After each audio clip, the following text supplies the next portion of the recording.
바벨론에서 만난 하나님이 주신 기쁨이라는 제목으로 하나님의 말씀을 증거하도록 하겠습니다. 여러분 오늘 말씀 51장 예레미야 51장 말씀은요. 바벨론 심판에 관한 예언이 계속해서 나오고 있는 말씀입니다. 여러분 사실 요즘에 그 바벨론 51장 여러분 묵상하고 계시죠? 네. 읽고 계시라고 믿습니다. 여러분 그 51장 읽어 보시면 내용이 좀 쉽습니까? 어렵습니까? 뭐 내용이 꼭 뭐 그게 그 내용이고 그게 그 내용이죠. 뭐 망한다는 얘기밖에 없고 몽둥이를 때린다는 얘기밖에 없고 심판한다는 그런 내용밖에 없고 왜 그렇게 또 바벨론 심판은 그렇게도 긴지 51장 64절까지 되어 있는데 예레미야에서 제일 긴 장입니다. 64절 안에 바벨론이 망한다는 얘기가 계속해서 나오고 있다라고 하는 것이죠. 그래서 아마 이 말씀을 여러분 아무 배경 없이 그냥 보시면 아마 이 내용이 그다지 그렇게 가슴에 와닿는 그런 내용은 아니라고 저는 생각을 해요.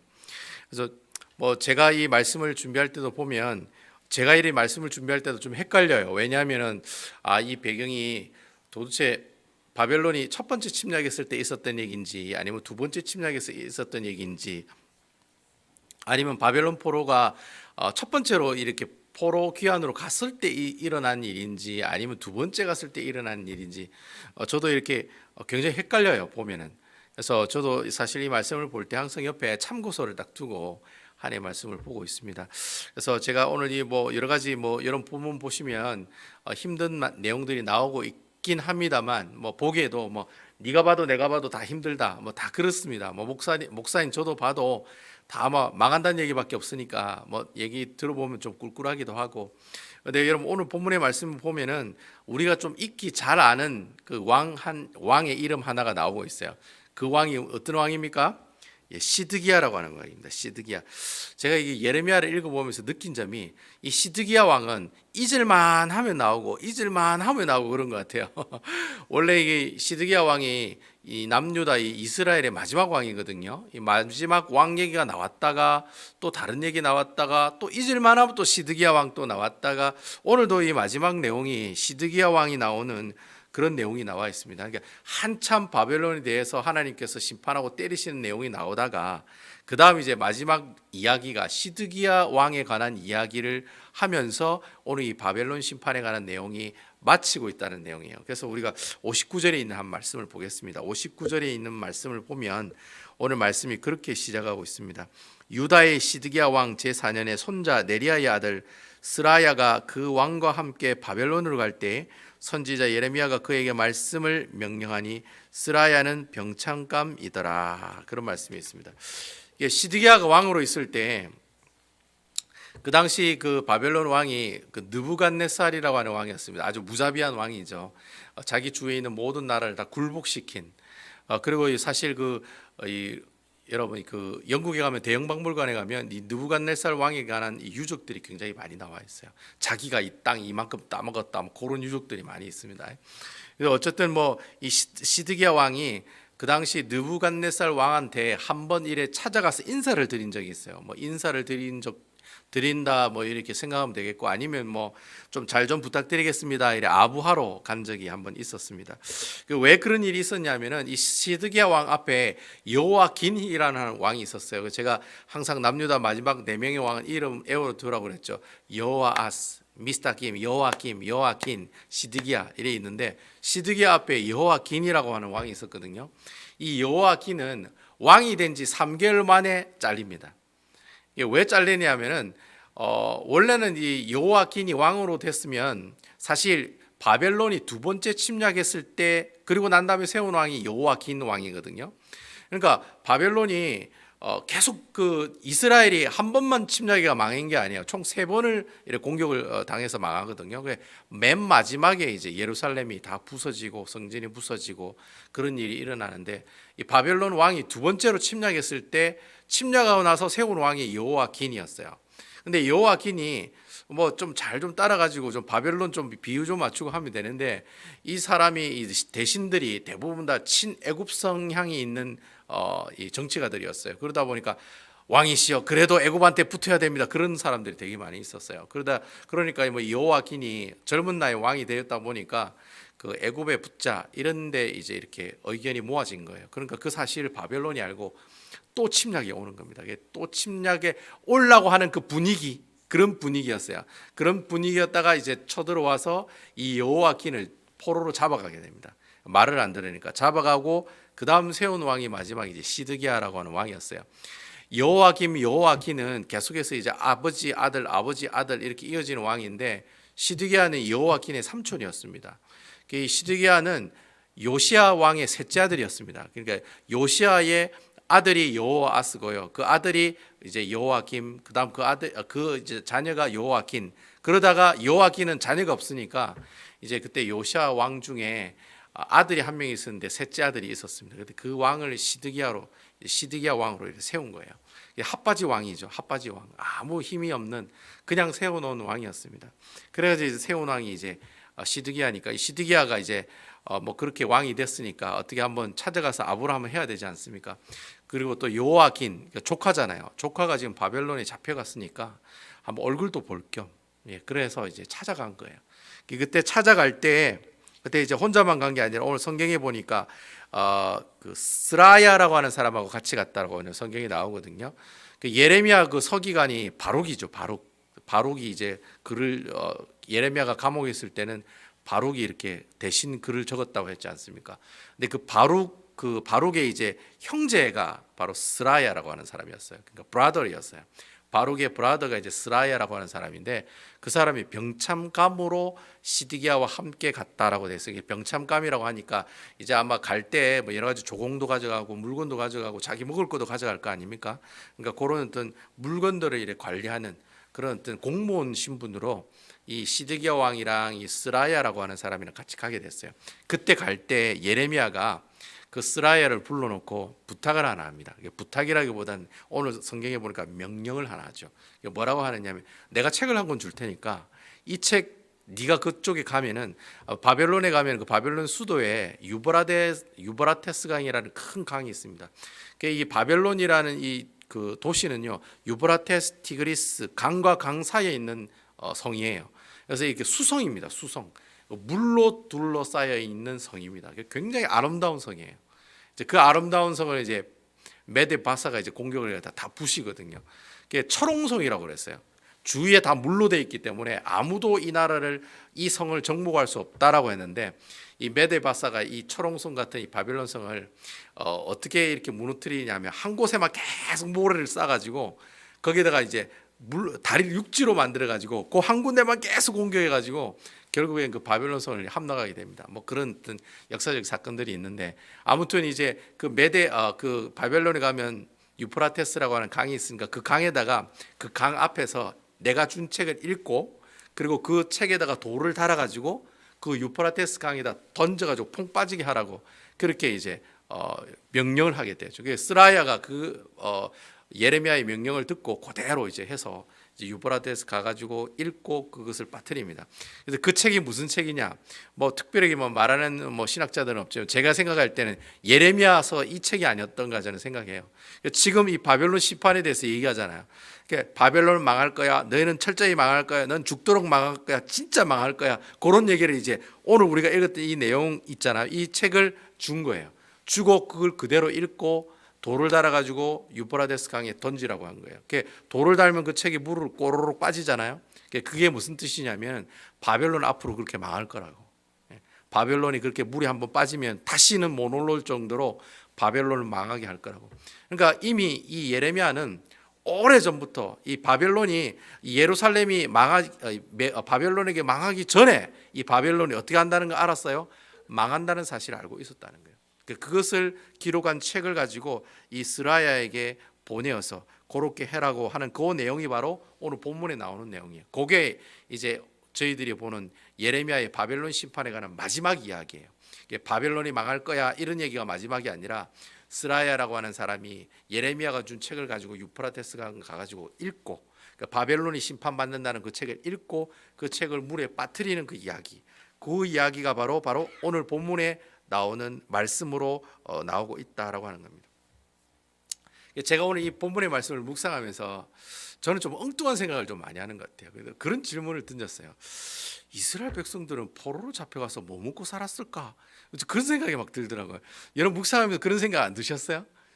야하고는 뭐 아무 상관이 없다. 뭐 바벨론은 옛날에 있었던 나라인데 뭐 내하고 무슨 상관이 있겠나. 뭐 그런 생각하실 수도 있는데 뭐 저는 좀 그런 생각이 들더라고요. 이 사람들이 뭐 먹고 살았는지, 뭐 잘 살았는지, 그리고 또 좀 편하게 살았는지, 아니면 신앙생활을 좀 했는지, 아니면 뭐 예배는 좀 드렸는지, 그런 생각들이 막 들더라고요. 그래서 사실 제가 이런 질문을 던졌을 때 저는 제 나름대로 이제 어느 정도의 성경 지식을 알고 있으니까 이 바벨론 포로로 갔을 때 하나님이 바벨론 포로로 간 이스라엘 백성들에게 읽으라고 준 책이 있습니다. 그 책이 무슨 책이냐면 열왕기 상하예요. 열왕기 상하가 저 앞에 있는 내용이지만 실질적으로 이스라엘 백성들이 포로로 갔을 때 읽으라고 준 책이 열왕기 상하입니다. 그래서 여러분 열왕기 상하에 보면은 좋은 얘기만 나와요, 나쁜 얘기만 나와요. 다 나쁜 얘기만 나옵니다. 여러분 찍으셔야죠. 다 나쁜 얘기만 나옵니다. 역대상하는 좋은 얘기가 제가 역대상하는 제가 설교 한번 해드렸죠. 희망적인 메시지, 소망적인 메시지, 좋은 글이 많이 나온다 그랬죠. 그런데 열왕기상하는 네 죄지었지, 너 망할 거야, 너 심판받아. 그래서 예루살렘이 망하고 북이스라엘이 망하는 얘기가 나옵니다. 그래서 열왕기상하를 지으신 이유가 바벨론 포로로 간 그 백성들에게 너희들이 왜 그렇게 하나님께 심판받은지 아냐? 죄 때문이야. 그거 얘기해 주려고 기록한 책이 열왕기 상하예요. 그리고 또 어떤 책을 주셨냐면 선지서를 주셨어요. 여러분 여러분 우리가 하고 있는 예레미야, 에스겔, 다니엘, 예레미야, 애가 이런 내용들이 있죠. 이런 내용들을 싹 다 대선지서라고 하잖아. 5개. 그래서 이 예레미야, 에스겔, 다니엘, 그리고 예레미야, 애가, 그다음 또 한 개가 뭐죠? 이사야. 예, 감사합니다. 이사야. 갑자기 이사야 미스터리가 갑자기 생각이 안 났네요. 이사야가 생각. 이 5권이 이 그 성경 구약 성경의 5개의 큰 선지서라고 해요. 대선지서라고 그러거든요. 5개. 그리고 소선지서가 이제 12개가 나오잖아요. 그래서 구약 성경의 선지서가 총 17권이 있는데, 그래서 이 5권의 선지서가 바로 어떨 때 읽으라고 준 책이에요? 바벨론 포로로 가서 읽으라고 준 책이에요. 그러니까 바벨론 포로로 간 이스라엘 백성들이 항상 보는 책이 무슨 책이냐? 이사야, 예레미야, 에스겔, 그리고 다니엘, 그리고 예레미야, 애가. 요것밖에 안 보는 거예요. 그리고 또 열왕기 상하. 요 책을 읽으라고 줬기 때문에 포로로 간 사람들에게 그 책을 보는 거예요. 그리고 여러분 그 책을 그 5가지 책들을 보라고 하나님께서 주셨는데, 여러분 그 5가지 책의 공통된 특징이 뭐냐? 제가 그거 막 다 말씀드렸잖아요. 특징이 뭐겠습니까? 첫 번째는 너희들이 하나님의 심판을 받을 것이야. 예레미야에 나오잖아요. 네가 우상죄를 짓고 교만죄가 있었기 때문에 다 심판받을. 그래서 여러분 이사야에도 보면 그런 내용이 1장부터 39장까지 40장까지 그런 내용이 나오고요. 에스겔서도 초반에 보면 다 망할 거야 그런 얘기밖에 안 나옵니다. 그리고 또 다니엘서도 똑같이 그렇게 망한 이스라엘 백성들 이후에 바벨론 포로의 삶이 백성들의 삶이 어떤가를 얘기해 주는 그런 내용들이 나오는 거거든요. 그리고 예레미야 애가는 뭐 예레미야가 지은 애가이고, 어쨌든 여러분 이 책들을 읽으면서 이 책들을 읽으면서 나오는 공통된 특징이 첫 번째가 그거예요. 너희가 죄를 지었기 때문에 하나님 심판을 받을 거야. 그리고 두 번째는 뭐예요? 어떤 내용이 나옵니까? 그럼에도 불구하고 내가 너를 어떻게 하리라? 회복시키리라.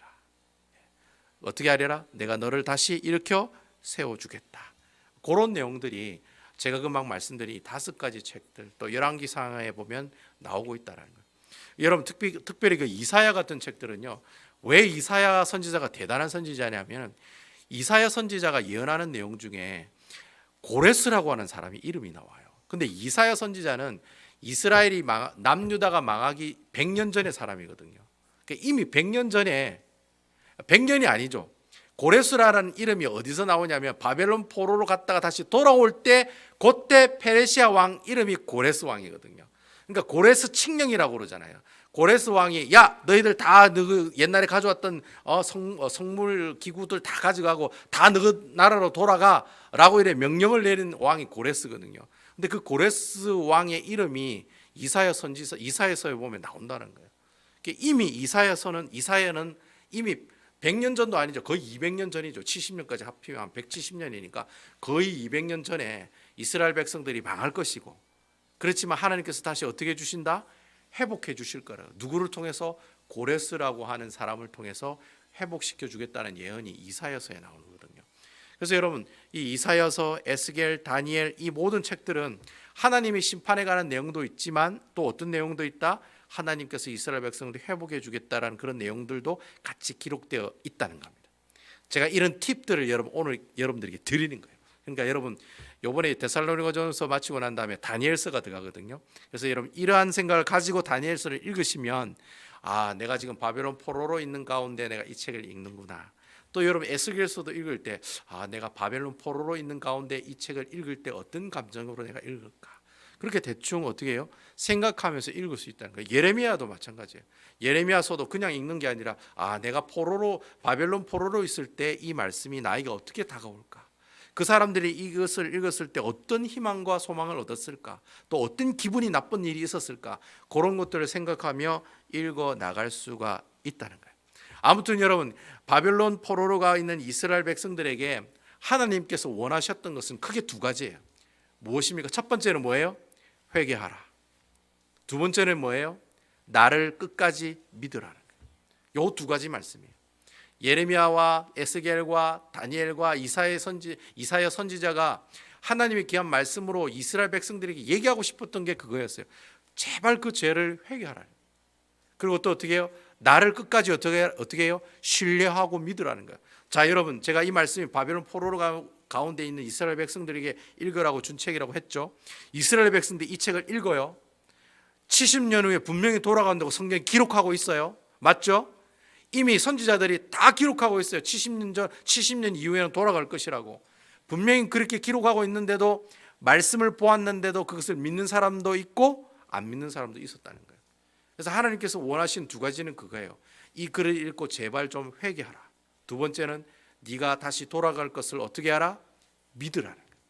하나님을 신뢰하라는 거예요. 이 두 가지 내용을 가지고 오늘 이 두 가지의 내용을 가지고 어떻게 해요? 이스라엘 백성들에게 이 글들을 읽으라고 하나님께서 이스라엘 백성들에게 허락해 주셨다라고 하는 거예요. 그래서 아마 바벨론 포로로 있었던 사람들 중에 이 글을 읽으면 그런 느낌을 받는 사람도 있었을 거예요.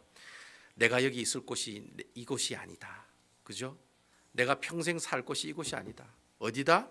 항상 나는 내 마음은 어디에 있어요? 예루살렘 성에 있는 거예요. 내가 비록 여기 어렵게 살아가지만 나는 누구를 기다려요?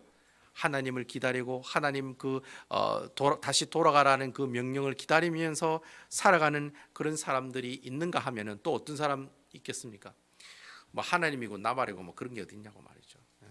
내가 다 망해가지고 쫄딱 망해가 내 처자식 다 뿔뿔이 흩어져가지고 포로로 왔는데 하나님이 어디 있냐고. 나는 그냥 막 바벨론에서 그냥 열심히 그냥 돈 벌면서 내가 알아서 잘 살겠다. 그렇게 하나님을 버리고 살아가는 사람이 있는가 하면요. 또 어떤 사람은 그런 사람도 있을 거예요.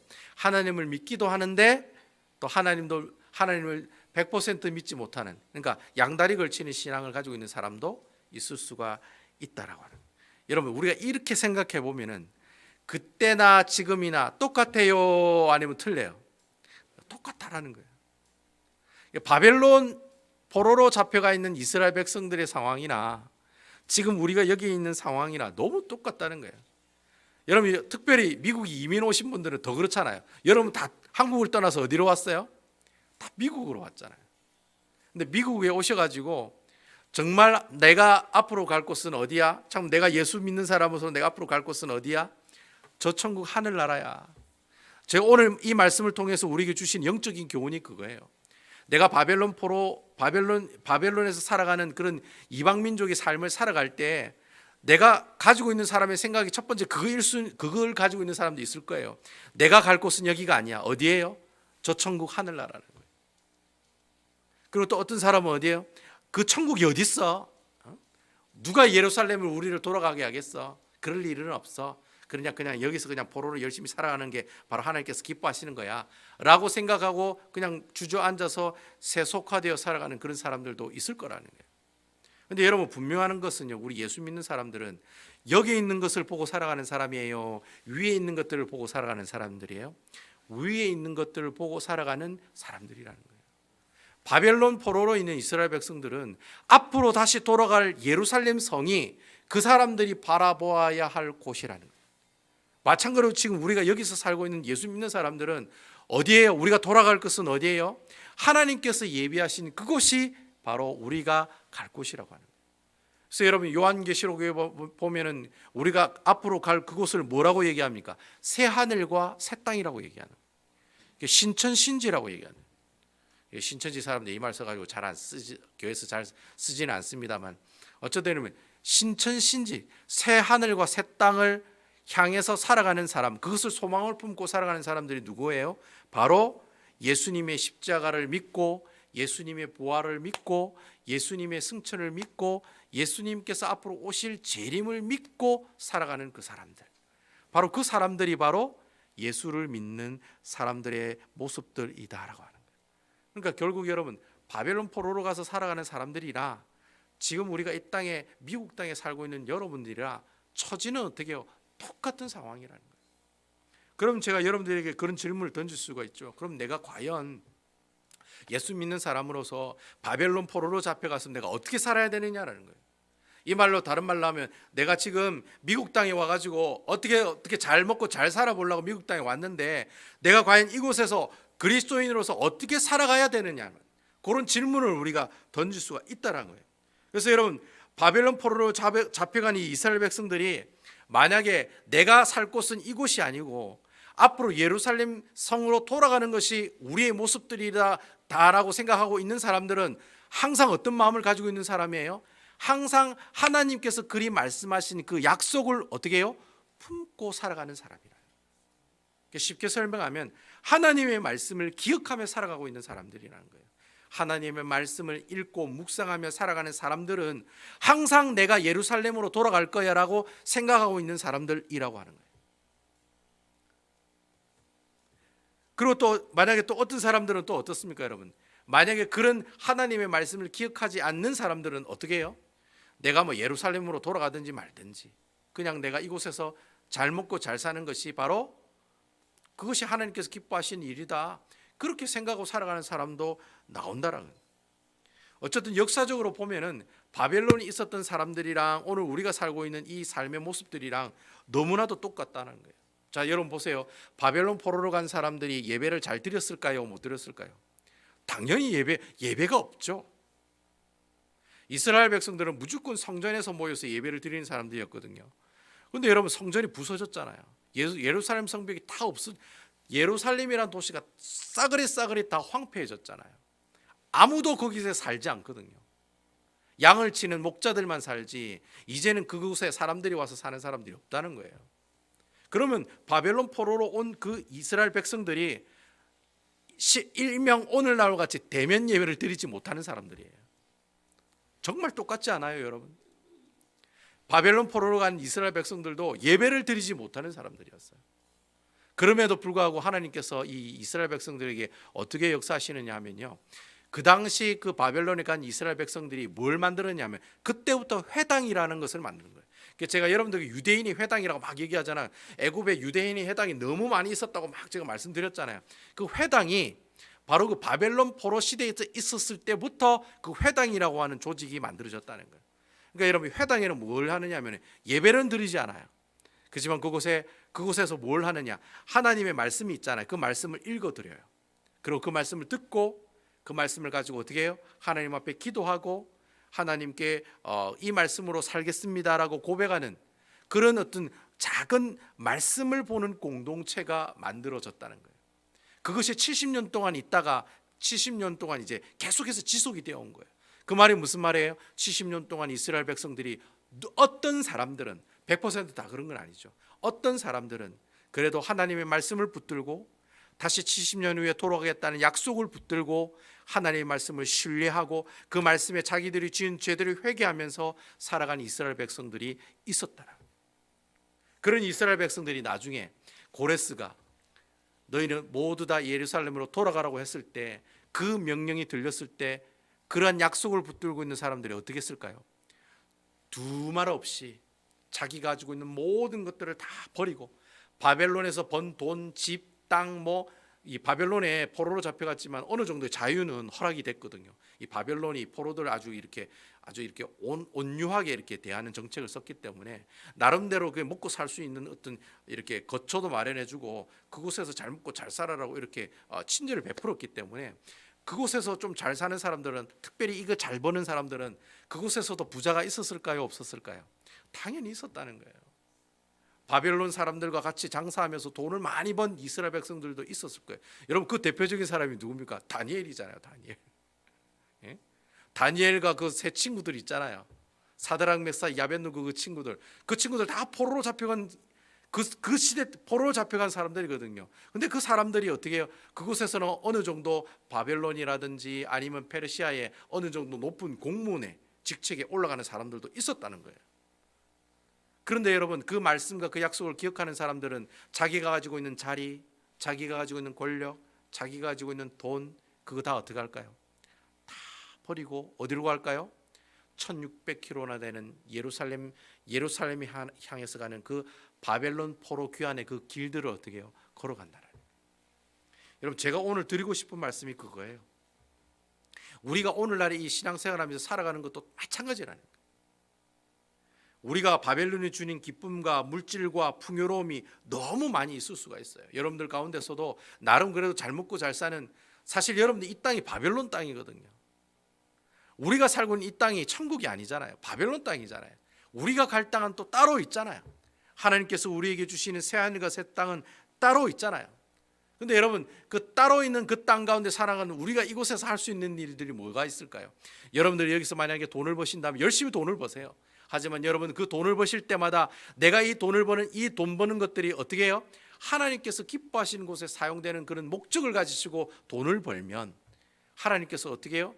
여러분들이 돈을 버는 그 목적이 틀려지면은 그 틀려지는 그 사람의 그 공통된 특징이 뭘까요? 항상 주의 귀한 말씀이 그의 삶을 어떻게 해요? 항상 지탱해 주고 있다라고 하는 거예요. 그러니까 말씀을 가지고 있는 사람의 돈벌이와 말씀이 전혀 없는 사람의 돈벌이는 하늘과 땅 차이라고 하는 거예요. 내가 단순히 잘 먹고 잘 살기 위해서 이 땅에 살아가는 게 아니에요. 내가 이 땅, 이 바벨론 땅, 이 미국 땅에 사는 이유는 이곳에서 하나님을 기쁘시게 하고 하나님께 영광을 돌리는 삶을 살아가는 것이 바로 바벨론 땅에서 살아가는 사람들의 아름다운 모습들이다라고 하는 거예요. 그래서 하나님께서 비록 너희가 바벨론에 살아가지만 바벨론에서 살아가는 기쁨을 주신 거예요. 무엇을 가지고 주셨어요? 하나님의 말씀. 이사야, 예레미야, 에스겔, 다니엘, 예레미야가 열왕기 상하라고 하는 이 말씀을 이스라엘 백성들에게 70년 동안 허락해 주시고 읽게 하시고 묵상케 하시고 그 말씀대로 살게 해 주셨다라고. 그러니까 여러분, 바벨론의 포로에 있는 사람들 가운데 항상 원망과 불평하는 사람도 있을 거예요. 하지만 여러분, 그 가운데서도 이런 하나님의 약속을 믿고 하나님 말씀을 알고 있는 사람들은 어떻게 해요? 항상 그 삶이 기뻐하고 풍요롭고 하나님께 영광 돌리고 감사하는 삶을 살아갈 수밖에 없다라고 하는 거예요. 그래서 여러분, 바벨론 포로로 가 있는 그 사람들 가운데서도 하나님을 알고 있는 사람들이 그 하나님을 통해서 얻는 기쁨을 통해서 어떠한 반응을 보였을까요? 데살로니가전서에 나오는 말씀이잖아요. 항상 어떻게 해요? 기뻐하고 쉬지 말고 기도하고. 쉬지 말고 기도한다는 말은 무슨 말이에요? 항상 하나님과 교제하고 교통하는 그런 생활을 했다는 거죠. 그리고 마지막에 뭐예요? 범사에 감사하는 삶을 살아가게 된다는 거예요. 내가 비록 바벨론 땅, 미국 땅 이 세상에 살아가고 있지만, 여러분 가게에서 열심히 많은 사람들 대하면서 돈을 벌고 계시지만, 그리고 여러분 또 여러 가지 또 사업을 통해서도 여러분 또 돈을 버는 그런 일 가운데 계시지만, 그 가운데서도 하나님이 주시는 말씀의 기쁨을 가지고 살아가는 사람들의 모습은 바벨론 포로로 살아가는 사람들이 원망과 불평으로 살아가는 그 사람 또 다른 기쁨으로 살아가는 사람의 모습들로 살아가는 것이 바로 하나님께서 주신 바벨론에서 만난 그 하나님이 주신 기쁨으로 살아가는 사람들의 모습들이다라고 하는 거예요. 그 사람은 항상 무엇을 기억하는 사람이에요? 하나님의 약속을 기억하는 사람들.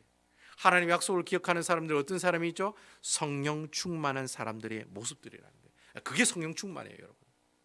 내 삶의 모든 중심이 성령님이시고 하나님이시고 예수님이시고 성부 하나님, 삼위 하나님이 내 삶의 주관자가 되시고 주인이 되어 주시니까 내 삶이 항상 어떤 삶이에요? 성령으로 충만한 삶으로 살아가게 된다는 거예요. 내가 앉아 있는 이 자리가 내 자리가 아니고 누구예요?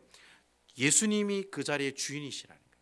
그러므로 나는 그 예수님에게 순종하는 순복하는 그 기쁨으로 살아가는 그 기쁨이 바로 바벨론에서 만난 하나님께서 주신 그 기쁨, 바로 그 기쁨을 누리고 살아가는 사람들의 모습들이다라고 하는 것입니다. 저는 여러분들이 바벨론에서 바로 이 이스라엘 백성들이 하나님을 만났을 때 그 기쁨, 저는 그 기쁨이 동일하게 여러분들이 임하는 모습이 있기를 주님의 이름으로 축원을 드리겠습니다.